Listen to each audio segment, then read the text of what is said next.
Prenons le nouvelle du secteur de l'énergie. La province cupifère de la République démocratique du Congo est en passe de recevoir un coup de main au cœur d'un grand et vaste projet bilatéral RDC-Zambie. L'ex-province du Katanga bénéficiera d'un nouvel aménagement hydroélectrique via les rivières de Luapula et Lualaba. Le protocole d'avenant entérinant l'accord a été signé à Kinshasa, d'une part entre les gouvernements de deux pays et d'autre part entre la Société nationale d'électricité et ZESCO. Images et commentaires.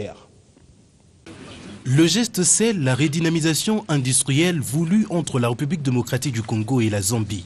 En posant leurs griffes sur ce protocole d'avenant, les deux pays frères donnent le temps à la mise en œuvre effective du projet d'aménagement hydroélectrique sur la rivière Luapula au Katanga, frontière entre les deux pays, ainsi que celui de la construction de la ligne interconnexion Kolwezi-Solwezi en Zambie via le bassin du fleuve Congo-Lualaba. C'est la manifestation de la fraternité. À travers cette signature, nous allons encore devenir plus proches en tant que frères. Ce seul projet ne va pas résoudre tous les problèmes de l'énergie, mais son Excellence, Monsieur le ministre, m'a amené à une réunion ce matin où on a également parlé de l'énergie. Et là, on a parlé de l'Inga, on a parlé de l'énergie solaire et on a parlé d'autres projets.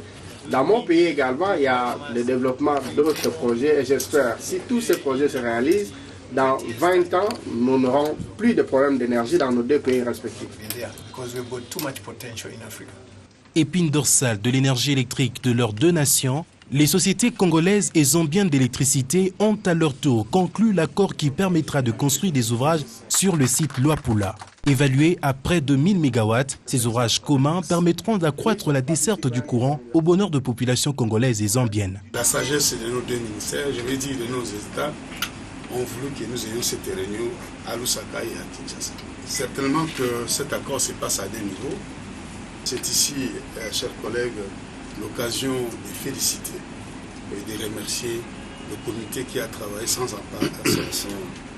désemparé et qui nous a donné ces résultats. Je crois que nous ne sommes plus à l'heure des discours. Nous sommes à l'heure de vérifier et de concrétiser le consensus que nous avions recherché à Lusaka et qui se concrétise maintenant à Kinshasa. Appuyé par la Banque mondiale qui a accepté de financer le recrutement de consultants chargés de mener des études d'impact environnemental et social, ces initiatives sont le fruit des échanges à Lusaka en février dernier entre le président Joseph Kabila et son homologue zambien Edgar Lungu. Des discussions inscrites dans le cadre de la commission bilatérale RDC-Zambie.